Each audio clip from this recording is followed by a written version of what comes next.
RTI Live News. Ask for right. RTI Live News की स्वागతం. ఒక DSC notification కూడా 5 సంవత్సరాల పాలనపై గొప్పలు చెప్పుకునే జగన్మోహన్ రెడ్డి ప్రభుత్వం ఇవ్వలేదని ఉపాధ్యాయులు లేక బోధన స్తంభించిన పాఠశాలలు మీకే గుర్తు చేయాలా? నాడు నేడు పేరుతో గోడలకు రంగులు వేసి బిల్లులు చెల్లించకుండా వదిలేయడం అదే మీ ప్రభుత్వం. గిరిజన ప్రాంతాల్లో 66 చిన్నారులు చనిపోయినప్పుడు ఒకరి ఇంటికైనా వెళ్లారా? బాధ్యత ఏదైనా తీసుకున్నారా అన్నారు. అమ్మ ఒడిని ఇద్దరికి ఇస్తామని చెప్పి చివరికి ఒక్కరిని మోసం చేసిన వైసీపీ ప్రభుత్వం అన్నారు. మీ అందరినీ పిలిచిన దానికి కారణం ఒక ప్రెస్ మీటు. మొన్న గౌరవ ముఖ్యమంత్రి వర్యులు నారా చంద్రబాబు నాయుడు గారు, గౌరవ విద్యాశాఖ మంత్రులు లోకేష్ బాబు గారు ఇద్దరు మన జిల్లా పర్యటన చేశారు.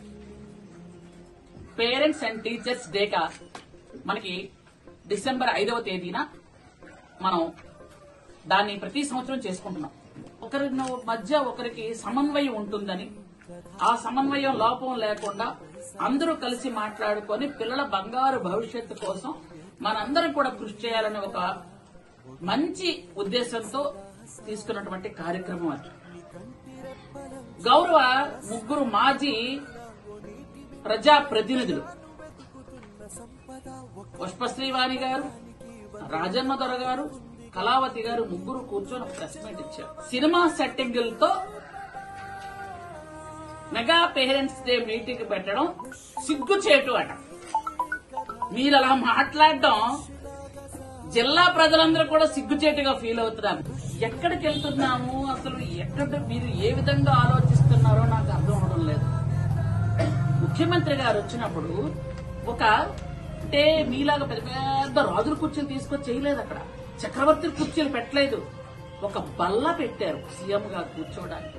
ఒక సామాన్యమైనటువంటి ఒక పేరెంట్ గా కూర్చున్నారు. అక్కడ కూర్చొని అక్కడ ఏం జరుగుతుంది, ఎలా విద్యా వ్యవస్థ ముందుకెళ్తుంది, ఎందుకంటే మనం ఇచ్చినటువంటి తల్లికి వందనం కార్యక్రమం ఎంతమందికి వెళ్ళింది, ఎంతమందికి యూనిఫామ్స్ అందాయి, ఎంతమందికి బుక్స్ అందాయి, ఎంతమంది మధ్యాహ్న భోజనం పథకంకి బియ్యం మార్చిన తర్వాత నాణ్యమైన భోజనంగా భావించి ఎంతమంది ప్రశాంతంగా ఉన్నారు. ముగ్గురు మాజీలు కూడా ఒక మాట మాట్లాడారు, మంత్రి రాలేదు అని. వాళ్ళకి మరి ఎంత పని చేస్తుందో నాకు అర్థం అవటం లేదు. కానీ ఎవరి నియోజకవర్గంలో వాళ్ళు ప్రతిష్టాత్మకంగా ఈ ప్రోగ్రాం చేసుకోవాలి అని అనుకున్నాం కాబట్టి స్థానిక శాసనసభ్యులు మాత్రమే ఉండి, ఆ శాఖ మంత్రి ఉండి, మిగిలినందరూ ఎవరి నియోజకవర్గం వాళ్ళు చేసుకున్నారు. ఏ విధంగా దూపదీప నైవేద్యాలు జరుగుతున్నాయో మీకు తెలియదు, దాని గురించి పట్టించుకోరు. తిరుపతిలో మనం పట్టు వస్త్రాలు ఇవ్వాలి అంటే భార్యాభర్తలిద్దరు వీలైతే పిల్లలతో పాటు వెళ్తాం, ఎందుకంటే అట్లాంటి అదృష్టం మళ్ళీ మనకు వస్తుందా అని. పట్టుబట్టలు మనం వేసుకొని పట్టుబట్టలు తీసుకొని కుటుంబ సమేతంగా వెళ్లి ఆ దేవదేవుని పాదాలు తాకడం అంటే అది నిజంగా పూర్వజన్మలో మనం చేసుకున్న అదృష్టం. అలాంటి పవిత్రమైన కలియుగ ప్రత్యక్ష దైవం దగ్గర గోమాతలు ఎలా ఉన్నాయో చూడకుండా వాటి సంరక్షణ లేకపోవడం కదా. రవికుమార్ అనే వ్యక్తి 8 నోట్లే కదా, చెప్పడం ఎంత విచిత్రమో చూడండి. 8 నోట్లే కదా, దాని విలువ ఎంత ఉంటది? 72,000 అంతే కదా. అదొక ఇదా అంటే దొంగతనాల్లో కూడా చిన్నది పెద్దది ఉంటాయా? కోట్లాది రూపాయలు కొట్టేసిన మీకు 72,000 తక్కువగానే కనిపిస్తాయి. I can understand that. కరెక్టే, 72,000 ఆ భగవంతుడు చూస్తాడు. భగవంతుడి దగ్గర ఒక్క పైసా తీసినట్టే. ఒక్కటి ఇంకేవేవో మాట్లాడారు, అన్ని మాట్లాడుతుంటే సాక్షి పేపర్ అనుకుంటుంది, పాంప్లెట్ పేజీలు ఆరాలు తీసి రాయిస్తారు. మనకు అంత అవసరం కూడా లేదు. ఎందుకనంటే తర్వాత ఈవిడంటది మత్స్యకామర్లంట 150 మందికి ఒకేసారి వచ్చేయడం ప్రపంచంలో. 150 మంది కాదు, 250 అని మాట్లాడేశారు. మనకు 150.